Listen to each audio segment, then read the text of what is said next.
الأستاذ سمير؟ ايوه يا فندم. أيوة، السلام عليكم، أهلا يا أستاذ سمير. اهلا بحضرتك يا فندم، ربنا يعزك يا رب. يا هلا ومرحبا فيك يا أستاذ سمير. اهلا ومرحبا بحضرتك يا فندم. طبعا احنا نبغي نسمع تعليق حضرتك في موضوع اليوم، وهو ضرب الزوج لزوجته. يعني أنا بسألك سؤال يا أستاذ سمير، ما هو السبب اللي يخلي الزوج يضرب زوجته؟ والله انا عن نفسي لا اجد مبررا للضرب تحت اي ظرف من الظروف. نعم. لان العلاقه الانسانيه مهما وصلت يعني المشكلات والازمات وكل هذه الاشياء بين الرجل والمراه لا تصل الى حد ان يرفع الرجل يده ليضرب زوجته او يهينها. انا اؤمن تماما ان الضرب يؤدي الى انهيار العلاقه الزوجيه، وانا اتحدث كرجل. نعم. هناك يعني الكثير من النساء متمردات. الكثيرات من النساء يجعلن الرجل يصل الى حدود يعني ان يخرج عن اطار العقل يعني. ولكن انا مؤمن كما قلت لحضرتك انه مهما وصلت الازمه او المشكله لا تصل الى حد الضرب والاهانه. فانا ضد هذا الموضوع على طول الطريق، واختلف مع كل الرجال الذين يضربون زوجاتهم يعني. نعم. احنا يعني انا سألتك سؤال يا استاذ سمير بالنسبة للاسباب اللي تدفع الزوج مثلا لضرب هذه الزوجة. والله انا لا الاديان ولا الاخلاق ولا كل الاشياء الموجوده في عرف الانسانيه. نعم، يعني هذه نقطة يا استاذ سمير، يعني نبي نقول احنا بالنسبة للضرب اللي احنا نشوفه، يمكن انت يمر عليك ظواهر ضرب او كثيرا.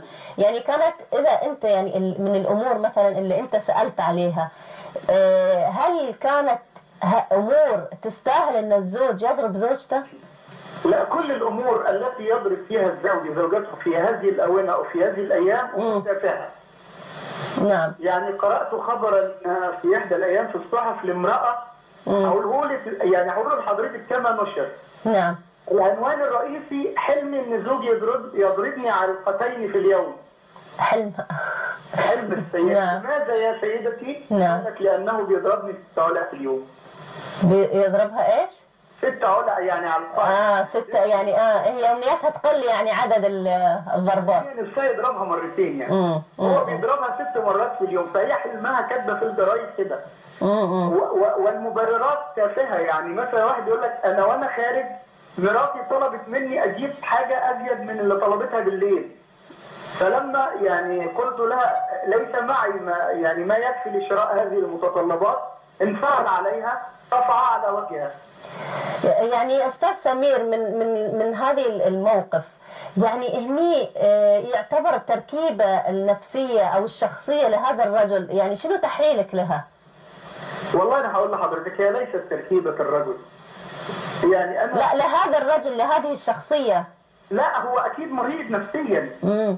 يعني كيف أؤتمن على عرض امرأة، على شرف امرأة، على امرأة بعينها، وتصبح هذه العلاقة المقدسة يعني وجعلنا لكم من أنفسكم أزواجا لتسكنوا إليها. نعم. وجعل بينكم مودة ورحمة. نعم.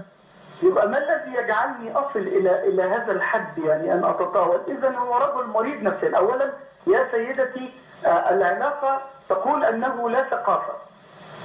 احساس الرجل بأنه أقوى من المرأة وأن المرأة أضعف، رغم أني أرى أن قوة المرأة في ضعف المرأة. يعني الرجل المثقف، الرجل الواعي، الرجل المتزن يرى أن ضعف المرأة هو في نفس الوقت هي القوة، لأن المرأة الضعيفة تستفز كل براكين الحنان في الرجل كي تتفجر. نعم. استاذ سمير، يعني نبي نقول احنا يعني باختصار، ما هي الحلول التي تقوم بها المرأة بالنسبة لزوج بهذه الصورة، الزوج الذي يضرب؟ امسك عليك لسانك. لا تتمردين عليه عندما يصرخ في وجهك، لا تردين عليه كلمة بكلمة. لا تقفين أمامه وهو عاصف في ذلك الوقت، لأن العاصفة تجتاح كل ما أمامه. نعم. عندما يصبح الرجل عاصفا أو تصل المرأة بالرجل إلى هذه الدرجة، فيجب أن يعني تتخذ مكان آخر، يعني تذهب إلى حجرتها، إلى الصالة، تبتعد عن وجهه حتى لا تزيد انفعالاته. نعم. لا ترد عليه كلمة بكلمة، لا تصرخ في وجهه، لأن الرجل لا يحب العناد. المرأة العنيدة هي التي تجعل الرجل يصل إلى هذه الدرجة من العنف، والتي بدورها تصل إلى حد الضرب يعني. نعم.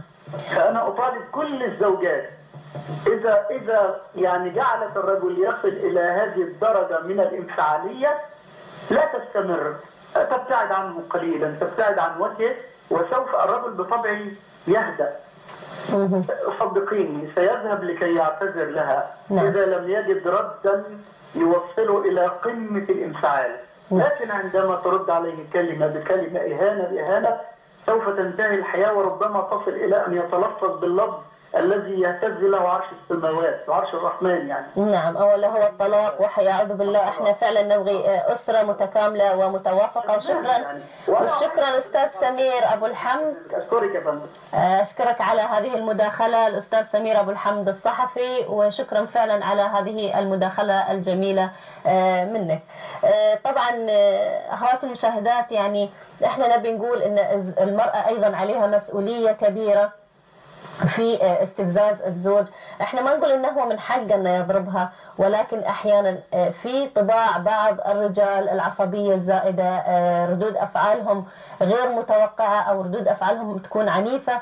فعلى الزوجه ان هي اذا عرفت طبع زوجها مثل ما قال الاستاذ سمير، لابد ان هي تتحاشاه او تتجنبه، تحاول ان هي تهدي في المناقشه. اذا زوج من النوع اللي كان يعني نوع المناقشه الحاده يوصله الى الضرب، فهي ما تتناقش معه. اذا وجدته احتد ما تكمل المناقشه، توقف المناقشه فعلا وتبتعد عنه الى ان يهدأ، وترجع تتناقش معه في موضوع في وقت اخر، يعني حتى هي تجهز يعني الجو المناسب او المناخ المناسب اللي ينفع ان هي تقعد تتناقش مع زوجها. فنبي نقول احنا كل زوجه طبعا تعرف طباع زوجها، لابد ان هي تحاول ان هي يعني من هذه الطباع او من خلال هذه الطباع تتعامل معه. وارجع اقول مو سبب انه هو ايضا يضرب هذا الزوج زوجته، يعني احنا ما قاعدين نبرر للزوج ضرب زوجته، احنا في كل الحالات الضرب ممنوع وغير مبرر للزوج، ولكن احنا قاعدين ايضا نعطي للزوجة بعض الامور اللي هي تخلي الرجل يستفز وممكن يضطر لضربها.